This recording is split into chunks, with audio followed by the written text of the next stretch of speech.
나는 선포할 것이다. 주님은 올곧으시다. 그는 나의 반석이시오. 그에게는 불의가 없으시다. 아멘. 오늘도 주님이 주시는 은혜와 평화가 여러분에게 우리에게 가득하기를 빕니다. 여러분 신앙에서 중요하게 생각하시는 것이 무엇이 있습니까? 없죠. 네, 다들 없더라고요. 사실 이런 질문하는 게 요즘 좀 조심스럽습니다. 왜냐하면은 신앙에서 뭐가 중요합니까? 여러분이 어떤 걸 신앙의 가치로 여깁니까? 라는 질문을 했을 때 많은 사람들에게서 들리는 답변들이 가끔은 어떤 혐오, 이데올로기, 이념이 포함된 얘기가 많을 때가 있습니다. 사랑에 대한 메시지보다는 무엇이 잘못됐으니까 우리는 이렇게만 해야 된다라는 식으로 어떤 배타성을 띈다는 이야기를 해야 될 것 같습니다. 그런 것들, 신앙에서 중요한 것이 무엇이냐고 했을 때 혐오와 차별을 이야기하는 사람들이 요즘 참 많습니다. 어디가 옳고 어디가 잘못됐고 뭐 이런 이야기하는 분들도 많고요. 그런데 오늘 본문에서 고대에 쓰여진 이 시편 기자가 쓴 이야기는 좀 혐오적인 이야기는 사실은 없습니다. 1절에서 4절을 먼저 우리 함께 좀 보려고 합니다. 1절에서 4절은 신앙의 기본에 대해서 말하는 것처럼 보입니다. 바로 하나님을 높이는 것, 1절 말씀을 보면 하나님을 높이는 것, 감사하며 노래하는 것으로 시작이 되고 있습니다. 예배와 연관되어 있다라고도 볼 수 있을 텐데요. 예배가 바로 하나님을 우리의 주로서, 주님이 하나님께서 저 신이 우리의 주인이다 라는 고백이기도 하고, 주님의 부르심에 감사함을 느끼면서 높이고 찬양하는 시간, 그것이 뭐라고요? 바로 예배의 시간인 겁니다. 그래서 3, 4절에서 또 이렇게도 이야기하죠. 열줄 현악기 이런 얘기하면서 마찬가지로 하나님을 경외하고 높이는 것에 초점을 맞춰서 이야기하고 있습니다. 예배에 대한 이야기죠. 하나님을 높이는 것. 가락을 맞추어 노래하는 것이 좋습니다. 좋아하잖아요. 주께서 하신 일을 생각하면 기쁩니다. 손수 이루신 업적을 기억하면서 환성을 올립니다. 계속해서 어떤 얘기입니까? 주님을 경외합니다. 내가 할 수 있는 것을 기뻐하며 주님께 드높입니다. 이런 이야기인 거죠.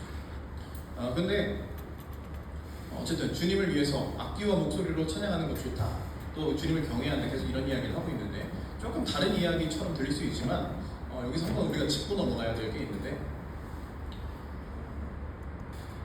여러분 찬양을 우리 했지 않습니까? 방금 찬양을 했는데 우리 일상에서도 찬양을 많이 하시죠.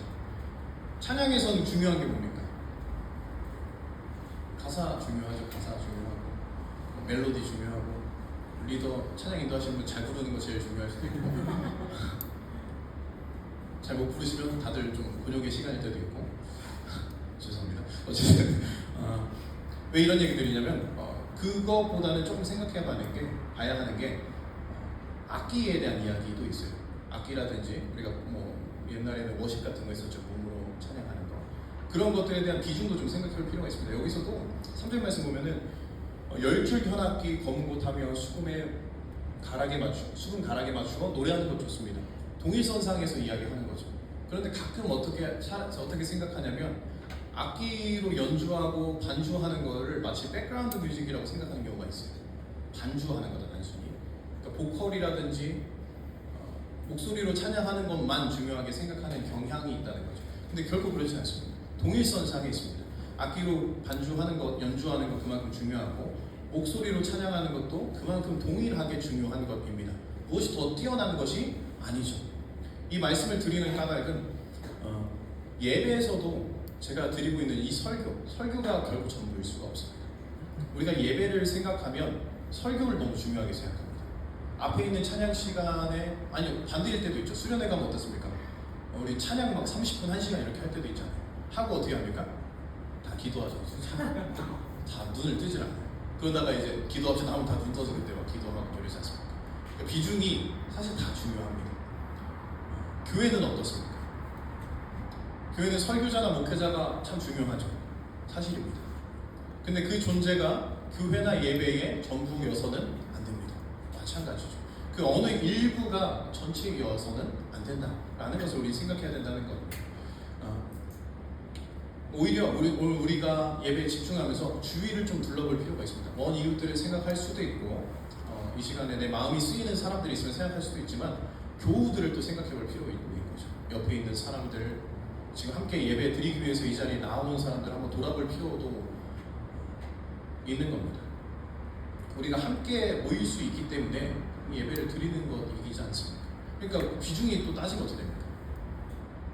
목회자 한 명 있으면 예배가 또 애매해져요. 사람들이 와야 또 예배가 드려지는 겁니다. 그러니까 모든 것이 동일선상에 있는 겁니다. 동일선상. 찬양도 그러니까 악기 연주로 찬양하는 거, 목소리로 찬양하는 거, 동일선상. 목회자, 성도, 동일선상. 다 동일한 겁니다. 근데 우리가 자꾸 한쪽에 비중을 둔다거나 한쪽에 마음을 쓰기 시작하면 이상한 데 몰두하게 됩니다. 한 사람이 좀 많이 힘을 얻게 된다든지 한 사람을 괄시하게 된다든지 그런 모습을 우리는 발견할 수 있는 것이죠. 그러면서 4절 말씀을 보면서 또 이런 생각이 들었습니다. 주께서 하신 일을 생각하면 기쁩니다. 손수 이루신 업적을 기억하면서 환성을 올립니다. 주님께서 어떤 일을 여러분에게 하셨습니까? 우리에게 어떤 일을 하셨고 우리는 어떤 걸 기억하며 살아가고 있습니까? 주님께서 뭘 함께 해주셔서 내가 잘 됐다. 내가 정말 노력했지만 하나님께서 도와주셨기 때문에 일이 잘 일사천리로 진행되었다. 뭐 이런 고백들 많이 있죠. 그것도 참 감사합니다. 그러나 그것만큼 중요한 건 역시 무엇이냐면 주님께 영광 돌리는 것만큼 중요한 태도는 무엇이냐면 우리가 오늘 함께 할 수 있는 이 공동체를 이루어 주셨다는 것에 또한 감사를 느낄 필요도 있는 겁니다. 내게 주어진 어떤 사건이나 단면적인 일들에 대해서 감사 느끼는 것만큼 오늘 내게 주어진 이 옆에 있는 사람들, 이 공동체, 코너스, 여러 명들 이런 것들에 대해서 또 감사하고 경외할 수 있어야 한다. 그것을 주님께서 하신 일로 생각하면 오늘 코너스를 주님께서 이루어 주셨다고 생각하면 참 기쁩니다. 주님께서 손수 이 자리에 우리가 모여 예배드릴 수 있게 하신 업적을 기억하면 우리가 환성을 올릴 수밖에 없습니다. 뭐 이런 고백으로도 가능하다라는 이야기를 드리는 겁니다. 복잡하죠? 이게 무슨 얘기냐면 어쨌든 예배를 드리는 것, 교회를 이루어가는 것. 오늘 우리가 교회를 이루어가고 예배를 드리는 것 참 중요하다. 그리고 그것이 신앙의 기본이다라는 이야기를 하고 있습니다. 신앙의 기본. 교회를 이루고 예배를 드리는 것. 근데 더 중요한 게 있습니다. 혹시 말이 좀 복잡한가요? 괜찮습니까? 네. 설교 오랜만에 하니까 좀 부담스러운데 어디 가야 될지도 모르겠어요. 설교 읽지도 않는데 지금 자꾸 여기 보고 있어요. 어쨌든 좀 정리해 봅시다. 여러분 찬양에서 모든 게 동일선상에 있다. 교회도 목회자와 성도가 동일선상에 있다는 얘기했습니다. 신앙에서는 뭐가 동일선상에 있냐면 예배와 동일선상에 있는 게 있습니다. 바로 삶입니다.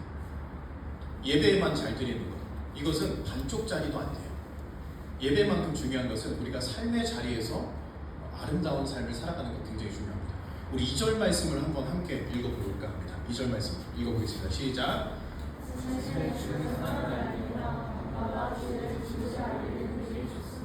네, 이것이 신앙에서 정말 중요한 것입니다. 예배 드리는 것만큼 중요한 것은 우리가 아침에 주님의 사랑을 알리고 밤마다 주의 진실을 알리는 일이 되는 것입니다. 참 아름다운 모습인데 근데 표면적으로 드러나는 이 본문의 말씀은 참 쉬운 거예요. 말은 되게 쉽지 않습니까? 사랑하자, 사랑을 알린다, 전한다. 참 쉬운 말입니다. 진실을 알린다, 쉬운 말입니다. 근데 사실 실천하기가 너무나도 어려운 이야기인 것이죠. 여러분 길거리에서 옛날에 그런 거 많이 했지 않습니까? 하나님은 당신을 사랑하십니다. 예수님께서는 당신을 사랑하셔서 자신의 목숨까지 내어주셨습니다. 여러분 그것은 사랑을 알리는 거라고 얘기하기 좀 어려워요. 그거가 그렇게 와닿지 않아요. 하나님을 알고 믿는 사람들조차도 쉽게 와닿지 않습니다. 그러니까 말하는 것만큼 중요한 게 뭐냐면 사랑을 느끼게끔 하는 게 더 중요한 겁니다. 내가 그리스도의 사랑으로서 여러분을 사랑합니다 라는 걸 느끼게 하는 게 중요한 거죠. 옆에 믿지 않는 사람이 있다. 그 사람에게 중요한 건 뭡니까? 정말 좋은 친구가 되고 좋은 이웃이 되어서 다가가는 일입니다. 그러려면 어떻게 해야 됩니까? 타자의 가치를 인정해줘야 합니다. 그리고 다른 사람에 대해서 그의 삶과 일상에 대해서 궁금해해야 합니다. 그러다가 그 사람에게 어떤 도움이 필요한 날에는 그럼 손을 뻗어야 되는 거죠. 손을 내밀고 그 사람에게 나아가고 다가갈 수 있는 그런 모습들이 우리 안에 나타날 때 그 사람은 어떻게 되겠습니까? 사랑을 느끼게 되는 겁니다. 그리고 그 사람이 나를 알아갈 때 저 사람이 교회를 다니는구나, 저 사람이 예수를 믿는구나, 그래서 저 사람은 저런 삶을 사는구나 라는 것을 느끼게 하는 게 참 중요한 거죠. 삶에서 사랑을 느끼게 하는 거 참 중요합니다. 말로는 정말 쉬워요. 말로는 쉽게 사랑한다 이야기할 수 있죠. 어린 아이들이 부모님에게 사랑한다 이야기합니다. 진심일 때도 있지만 용돈이 필요할 때도 꽤 많습니다. 중요한 건 뭐예요? 사랑을 느끼게 하는 겁니다. 느끼게 하는 거. 우리가 이 공동체, 코너스라는 공동체에 왔을 때 사랑을 느낄 수 있었으면 좋겠습니다. 우리 헬조선 뭐 이런 얘기 옛날에 했었고, 사는 게 참 지옥 같다 이런 얘기 많이 합니다. 그때 우리는 교회가 그럼 교회로 오세요 이게 아니라 교회 왔을 때 이곳에서만큼 우리가 천국을 누릴 수 있고 사랑을 누릴 수 있으면 그 힘으로 또 한 주를 살아갈 수 있는 겁니다. 저는 우리 코너스가 그런 사랑의 공동체가 됐으면 좋겠고, 이곳에 사람들의 발이 디뎌질 때 잘 쉬고 잘 누리고 돌아갈 수 있으면 좋겠다라는 생각이 듭니다. 그러기 위해선 우리 한 사람 한 사람이 준비가 되어야겠죠. 사랑의 준비, 주님의 사랑을 알릴 수 있는 그 준비가 되어야 할 것입니다. 아무리 화려한 미사여구를 사용해서 사랑을 고백한다 한들 그것이 와닿지 않고 느껴지지 않는다면 가치 없는 일이 되어버릴 수 있습니다. 둘째는 뭡니까? 밤마다 주의 진실을 알리는 것입니다. 진실이란 뭘까요? 거짓과 반대되는 말입니다. 거짓에 저항하고 부조리와 그릇됨, 불의에 대해서 맞설 수 있는 사람이 되어야 한다는 겁니다. 오늘 우리 사회를 좀 돌아보십시오. 얼마나 많은 사건 사고들이 있습니까? 5월 말 6월 초만 해도 남성이 여성에게 데이트 폭력을 휘둘러서 사망하는 사건이 3차례 4차례 이상 있었습니다. 말도 안 되는 사건들이죠. 그런 것을 봤을 때 뭐가 잘못되는지 알아야죠. 남성이 여성을 살해하든 여성이 남성을 살해하든 잘못된 일입니다. 사랑이라는 명목 하에 폭력을 휘두른다는 것은 말도 안 되는 거죠.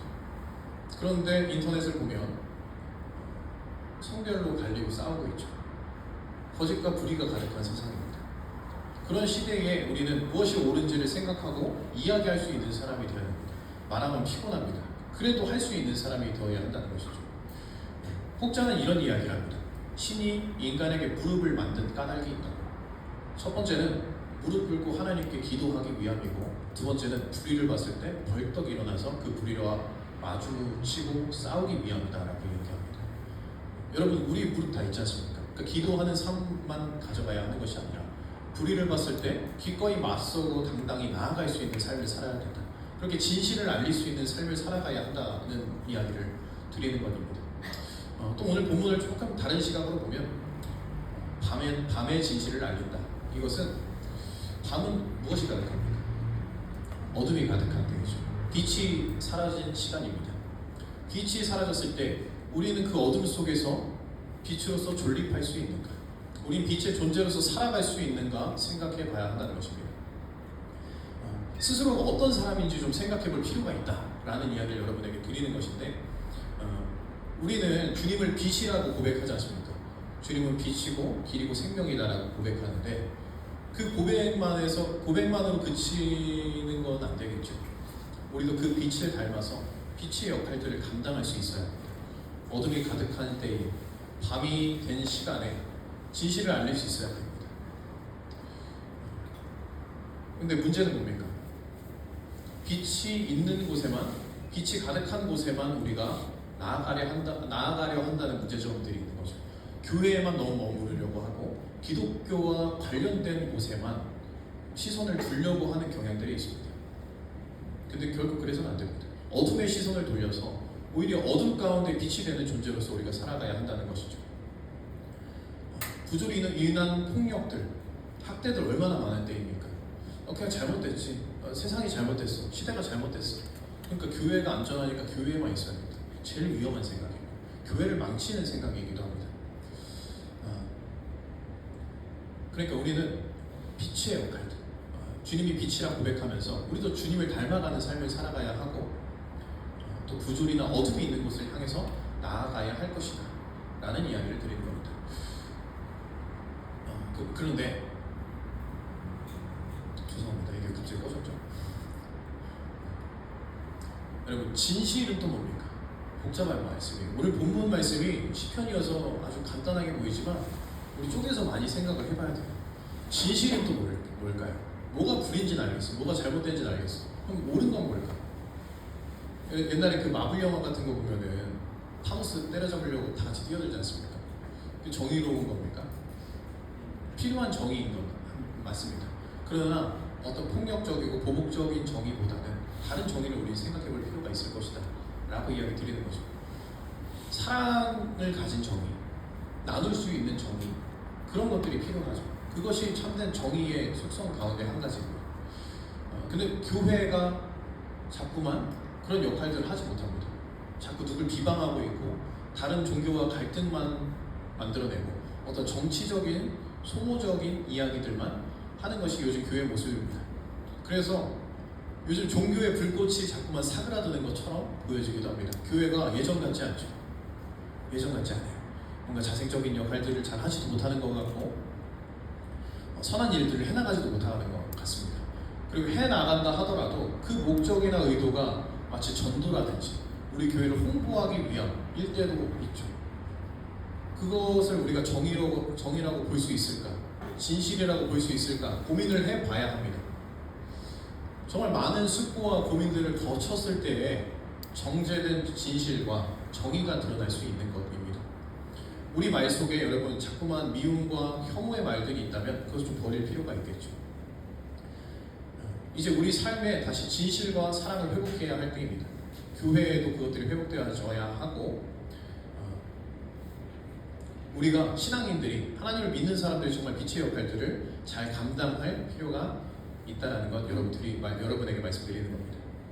교회 밖과 교회 안의 삶 또한 동일해야겠죠. 교회에선 잘해요. 교회에선 너무 잘해요. 막 울면서 기도해요. 근데 나가자마자 막 주차로 싸우고 막 이웃들하고 싸운 사람들 진짜 많죠. 얼마 전에도 제가 주차 때문에 무슨 문제가 하나 있었어요. 근데 또 차에 십자가 꼭 걸어놔요, 그런 분들. 그래서 참 골치 아프다, 좀 고통스럽다 이런 생각을 좀 했었는데 우리는 좀 다른 삶을 좀 잘 살았으면 좋겠어요. 진실과 사랑을 좀 마음 안에 두면서 우리 한 사람 한 사람이 바뀌어야만 교회가 바뀔 수 있다는 저는 확신이 있거든요. 근데 한 사람이 바뀌지 않으면 아무것도 바뀌지 않습니다. 제가 오늘 설교 제목을 윤술 아래라고 이름을 지었습니다. 윤술 여러분 다 아시죠? 잔 물결에 빛이 비치는 것, 그 윤술이라고 합니다. 참 아름답습니다. 잔 물결이 있어야 하고 빛이 있어야만 합니다. 빛이 없으면 윤술이 없고 잔 물결조차 없다면 윤술이라고 부르기가 어렵습니다. 그런데 우리 사람들이 잔 물결이 되어서 잔 물결들을 만들어갈 때 주님의 빛이 비쳤을 때 그 아름다움 또한 윤술과 같이 아름답다라는 이야기 드리기 위함이었습니다. 그런데 윤술 아래라고 이야기한 것은 윤술 아래는 빛이 없겠죠. 빛이 비추지 않을 때 우리의 그 저변에는 무엇이 있을까 생각해 봐야 합니다. 눈에 표면적으로 보이는 것은 아름다워 보일 수 있지만 그 속에는 어떤 더럽고 추악한 것이 있을 수 있고요. 아니면 그 빛만큼 아름다운 빛이 발현되고 있을 수 있습니다. 윤술 아래, 교회 그 속에, 그리고 우리의 삶 속에 주님의 빛이 없을 때, 주님의 빛이 안 보일 때 어떤 삶을 살아가는가 고민해 봐야 한다라는 이야기 드리는 것입니다. 설교가 좀 길어지는 것 같아서 빨리 줄여보겠습니다. 우리 다음 말씀을 좀 볼까 합니다. 1, 2, 3, 4절 우리 봤죠. 예배가 중요하다. 하지만 그만큼 중요한 것은 무엇이다? 진실과 사랑을 지닌 삶이 중요하다라는 이야기 드렸습니다. 그리고 오늘 본문은 7절을 건너뛰긴 하지만 7절과 2절을 좀 비교적으로 대조적으로 말씀하고 있습니다. 악인들이 풀처럼 돋아나고 악한 일을 저지르는 자들이 꽃처럼 피어나더라도 그들은 영원히 멸망하고 말 것입니다. 12절에서는 의인은 종려나무처럼 우거지고 레바논의 백향목처럼 높이 치솟을 것이다 이런 이야기하고 있는데 대조적으로 보이는 것이죠. 풀처럼 돋아나고 꽃처럼 피어난다. 유혹적으로 보일 수 있고 별거 아닌 것처럼 보일 수 있습니다. 하지만 꽃이 피어나는 아름다움에 혹해서는 안 될 것입니다. 그보다 중요한 것은 종려나무 가지, 백향목처럼 우거지는 것, 묵묵하게 그 자리를 지키고 그늘을 만들어서 타자들에게 유익함을 끼치고 또 열매를 맺어서 열매를 맺어가면서 다른 사람들에게 선한 영향력을 끼쳐가는 것, 이로운 존재가 되는 것이 중요하다는 겁니다. 그래서 오늘 시편의 기자는 아마도 이런 비유를 했던 것 같습니다. 악인들이 풀처럼 악한 일을 저지른 자들이 꽃처럼. 풀과 꽃은 시들지만 그 나무는 늘 그 자리를 지키고 사람들에게 유익을 끼치기에 이런 표현을 한 것은 아닌가 생각하게 됩니다. 오늘도 우리는 기사를 한 가지 볼 겁니다. 좌표찍기에 시달린 공무원 사망 사건이라는 일이죠. 이런 일들이 많았죠. 괴롭힘에 시달리면서 자살한 사건들이 많았습니다. 공무원 사건도 있었지만 몇 개월 전만 해도 교사, 학부모들이 괴롭혀서 자살한 사건들이 몇 차례 있었습니다. 그러니까 이 별거 아닌 거죠. 민원 하나 쓰는 거 별거 아니죠. 민원 하나 쓰고 악플 하나 다는 거 별거 아닙니다. 나쁜 소리 하는 거 별거 아닙니다. 그런데 그 별거 아닌 거, 풀이 아까 앞절 한번 말씀 한번 보여줄까요? 동규 자니 앞절 말씀 한번 보여줄게요. 7절. 네. 풀처럼 돋아나고 꽃처럼 피어나는 거 별거 아닌 것처럼 보일 수 있습니다. 악플 달고 민원 다는 거 별거 아닐 수 있어요. 근데 자꾸 이런데 동요하기 시작하면 누군가 죽어가기 시작합니다. 진실과 관계없이 내 감정에 소모되는 것들, 그런 것들 표출하고 동조하기 시작하면 사건들은 커집니다. 그러나 아까 이야기했듯 나무로 묘사된 의인들, 그런 삶 살아가야 된다는 것이죠. 묵묵하게 오히려 남들에게 유익을 끼치려고 하는 사람, 남들이 불평하고 불만을 쏟아낼 때 다른 좋은 이야기를 할 수 있는 사람이 되어야 한다는 것이죠. 12절, 15절 말씀 한번 보겠습니다. 읽지는 않을 건데 여기서부터는 말씀이 변합니다. 화법이 변해요. 여기서는 선포하듯이, 마치 다짐을 하듯이 말씀 화법이 변하는데 신앙에서도 마찬가지입니다. 전부가 뭐냐면 고백만 하는 게 전부가 아니라 이제 다짐하고 새로운 삶을 살아가야 되는 거죠. 치솟을 것이다. 우리 주의 집에 뿌리를 내렸으니 우리 하나님 뜰 안에서 크게 번성할 것이다. 어떤 다짐과 확신을 가지고 살아가야 하는 것입니다. 신앙에서는 고백으로 시작합니다. 주님이 우리의 주인이시다. 이 고백으로 시작하지만 시간이 흐르고 우리의 믿음이 깊어졌을 때 우리는 어떤 다짐과 고백보다 더 깊은 다짐과 실천을 해나가야 된다. 이런 이야기 여러분에게 드리는 겁니다. 다 말씀을 보진 않겠는데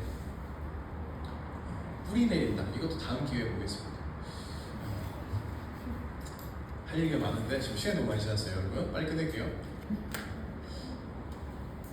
여러분 말씀을 좀 정리하면서 이제 끝내려고 하는데 여러분 풀 한 폭이 자라고 꽃 피어나는 거 별거 아닌 것처럼 보여요. 남들에게 악플 달고 진실과 사랑 온데간데 없이 사는 거 별거 아닌 것처럼 보입니다. 하지만 우리가 진실과 사랑을 가지고 우득한 나무처럼 남들에게 유익을 끼치며 살아가기 시작할 때 저는 세상이 변하고 우리가 주님이 부르는 그 의인으로 살아갈 수 있으리라 믿습니다. 그것이 참된 신앙의 길이고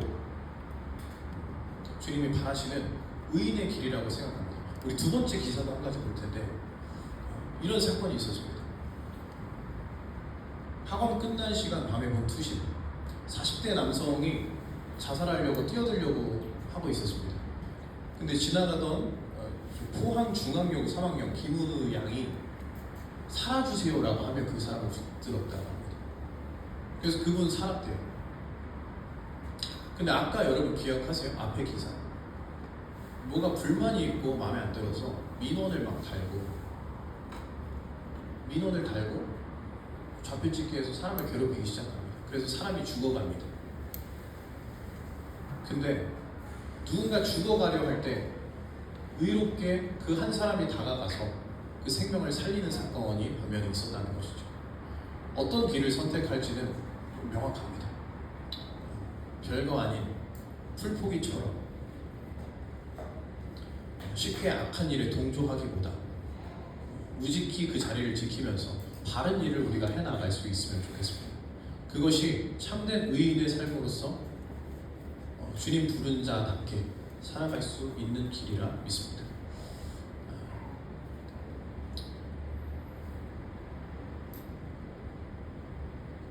여러분, 우리가 같은 상황과 같은 환경에 늘 놓여 있다라고 저는 생각합니다. 주위에서 우리를 불편하게 하는 이들이 있고 또 생명을 마감하려 하는 이들이 있습니다. 그런 모든 상황 가운데 좋은 길을 선택하고 유익한 길을 선택하고 사람을 살릴 수 있는 길을 선택하는 우리 코너스 될 수 있기를 주님의 이름으로 부탁드립니다. 우리 적는 기도로 기도하며 나아가겠습니다.